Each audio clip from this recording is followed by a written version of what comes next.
Welcome to Shreyas CGS। आज मैं आपको तिब्बत अर्थक्वेक के बारे में बताऊंगा। ठीक है, तिब्बत अर्थक्वेक।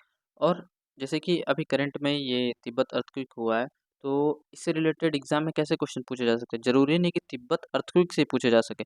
अर्थक्वेक से रिलेटेड भी जो जो क्वेश्चन बनेंगे, यानी कि ज्योग्राफिकल क्वेश्चन में जो टॉपिक्स होंगे, हो सकता है वो अर्थक्वेक से आ जाए। इसलिए इस टॉपिक को अच्छे से पढ़िएगा। तिब्बत अर्थक्वेक के बारे में जानेंगे और अर्थक्वेक जनरली क्या है उसके बारे में भी हम जानेंगे। तो आगे बढ़ते हैं, वीडियो शुरू करते हैं। सबसे पहले हम जान लेते हैं अर्थक्वेक क्या होता है।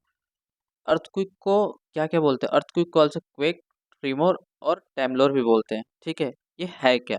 ये है shaking of the earth surface. Earth surface का हिलना को अर्थक्वेक बोलते हैं। और ये होता कैसे, sudden release of energy in lithosphere. यानी कि ये जो हमारा लिथोस्फीयर है, ये लिथोस्फीयर, इसमें एक अचानक से सडन एनर्जी रिलीज होती है, जिसके कारण सिस्मिक वेव बनते हैं और अर्थ की शेकिंग होती है। अर्थ का जो सरफेस है वो हिलता है, उसे ही हम अर्थक्वेक बोलते हैं। लिथोस्फीयर किसको बोलते हैं, क्रस्ट क्रस्ट और अपर मेंटल के पार्ट को हम लिथोस्फीयर बोलते हैं। ये जब बाद में पढ़ाऊंगा लिथोस्फीयर, बस इतना जान लो। लिथोस्फीयर किसको बोलते हैं, क्रस्ट और अपर मेंटल को लिथोस्फीयर बोलते हैं। और अर्थक्वेक क्या है, तो जनरली जो अर्थ की शेकिंग होती है, अर्थ जो हिलता है उसको लिथोस्फीयर बोलते हैं। क्यों हिलता है, तो एक सडन अचानक से एनर्जी रिलीज होती है सिस्मिक वेव के, जो सिस्मिक वेव क्रिएट करती है, उसके कारण पूरे अर्थ में शेकिंग होने लगती है। ठीक है, उसे अर्थक्वेक बोलते हैं। उसके अलग अलग नाम क्या है, क्वेक, ट्रिमोर और टेम्बलर। ठीक है, और जानते हैं अर्थक्वेक के कारण क्या क्या हो सकता है। अर्थक्वेक नेचुरली भी हो सकता है और ह्यूमन एक्टिविटीज़ के कारण, यानी कि ह्यूमन एक्टिविटीज़ यानी कि हमारे कारण, लोगों के कारण भी अर्थक्वेक आ सकता है। और नेचुरली जो आता है वो तो आता ही है। हमारे कारण कैसे होता है, जैसे हम माइनिंग करें। फ्रैंकिंग का मतलब होता है कि जैसे कोई बड़े बड़े पहाड़ है उसमें ड्रिलिंग करना या टनल बनाना, ये सब चीज़ों का कारण। और न्यूक्लियर टेस्ट आपको पता है बहुत ही डीप में किया जाता है, उसके कारण बहुत सारे वेव्स जनरेट होते हैं, जिसके कारण पृथ्वी में शेकिंग होती है, उसे भी हम अर्थक्वेक बोलते हैं। अब जो हमारा अर्थक्वेक का रैप्चर, यानी कि जो इनिशियल पॉइंट होता है, उसको हाइपोसेंटर बोलते हैं या फोकस बोलते हैं, यानी कि जहाँ से हमारी अर्थक्वेक जनरेट होती है। ये इस इमेज में आप देख सकते हो। आप ये जो हम मैंने इमेज लगा रखा है, ये जो है ना, ये हाइपोसेंटर, यानी कि यहाँ से अर्थक्वेक जनरेट हुई है। ठीक है, इसको हाइपोसेंटर। और पृथ्वी के जिस सरफेस पे जाके टच करती है उसको इपीसेंटर बोलते हैं। ठीक है, यानी कि जो ये क्या लिखा है, while the ground level directly above it is epicentre, यानी कि इसके एकदम सीधे में जहाँ पे ये जाकर टच कर रही है, जहाँ पे ये जाकर टच कर रही है उसको इपीसेंटर, और जहाँ से जनरेट हो रही है उसको हाइपोसेंटर। आपको ये पता चल गया हाइपोसेंटर किसको बोलते हैं और इपीसेंटर किसको बोलते हैं। ठीक है, आगे चलते हैं। और कुछ हिस्टोरिकल है अर्थक्वेक, उसके बारे में जान लेते हैं। एक हिस्टोरिकल अर्थक्वेक है, ये क्या है, 1556 में सांजी अर्थक्वेक। ये कहाँ, चाइना में आई थी। उसमें क्या हुआ था, लगभग 8,30,000 लोग मारे गए थे। ठीक है, कब, 1556 में सांजी अर्थक्वेक। और दूसरा सबसे बड़ा अर्थक्वेक था 1960 वाल्दिविया अर्थक्वेक। वाल्दिविया अर्थक्वेक किसमें हुआ था, चिली में हुआ था। ठीक है, इसमें क्या हो गया था, जो इसका मैग्नीट्यूड सबसे आज तक का सबसे हाईएस्ट मैग्नीट्यूड रिकॉर्ड किया गया था, 9.5 मैग्नीट्यूड। ठीक है, नेक्स्ट आगे बढ़ते हैं। अब जो हमारा तिब्बत का अर्थक्वेक है, ये आया कब था, तो ये आया था जनवरी 5 2025 में, अभी हाल फिलहाल। ठीक है, इसमें क्या हुआ था, जो तिब्बत प्लेटू हो वो शेकिंग हुई। आपको पता ही है, शेक होना ही अर्थक्वेक कहलाता है। अब इसको मेज़र कैसे किया था हमने, तो जो मेज़र हम रिक्टर स्केल से अर्थक्वेक को मेज़र करते हैं, जो हमारे यूएसजीएस यानी कि यूनाइटेड स्टेट जो ज्योग्राफिकल सर्वे, उसके अनुसार हमारे रिक्टर स्केल में इसके मैग्नीट्यूड 7.1 था। जबकि यही चाइना अर्थक्वेक नेटवर्क सेंटर में इसमें कितना रिकॉर्ड किया गया था, 6.8। ठीक है, ठीक है, 7.1 यहाँ कहाँ पे, यूएसजीएस। और चाइना रिक्टर स्केल यानी कि चाइना अर्थक्वेक नेटवर्क सेंटर में 6.8 इसका मैग्नीट्यूड रिकॉर्ड किया गया था। अब आगे चलते हैं, कुछ ज्योग्राफिकल चीज़ें जान लेते हैं।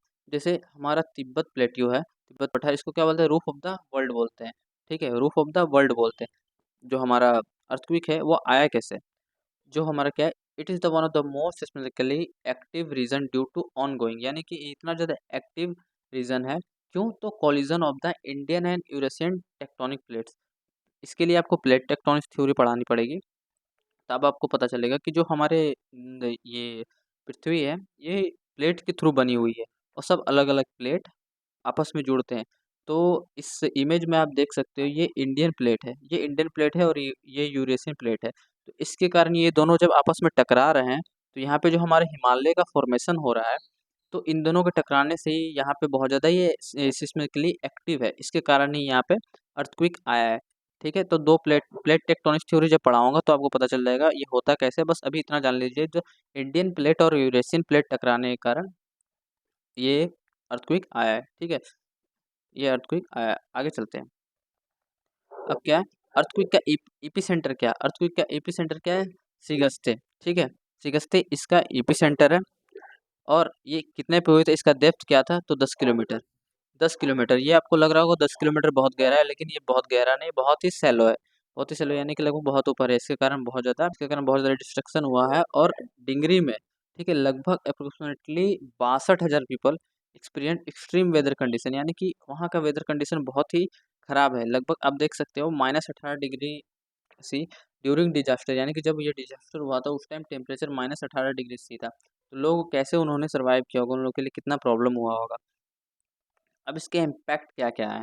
इसके इम्पैक्ट लगभग 126 लोग मारे गए और 188 पीपल इंजर्ड है। ये भी अभी चल ही रहा है और धीरे धीरे नंबर बढ़ते होंगे। ठीक है, तो इस पे नहीं ध्यान दोगे तो चलेगा, और ज़्यादा कुछ है नहीं। और बहुत सारे अभी तक अनकाउंटेड, अभी पता भी नहीं है कौन कौन कहाँ फंसे हैं।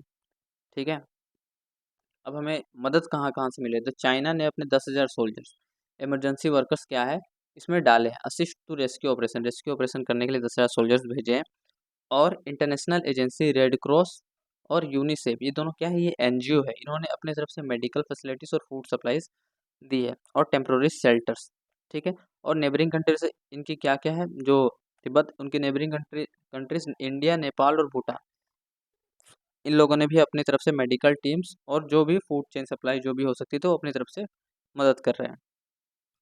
अब यहाँ पे तिब्बत में जो भी अर्थक्वेक है उसके कारण ये रेस्क्यू चैलेंजेस क्या क्या आ रहा है, चैलेंजेस क्या क्या है, तो यहाँ एक्सट्रीम कोल्ड वेदर है।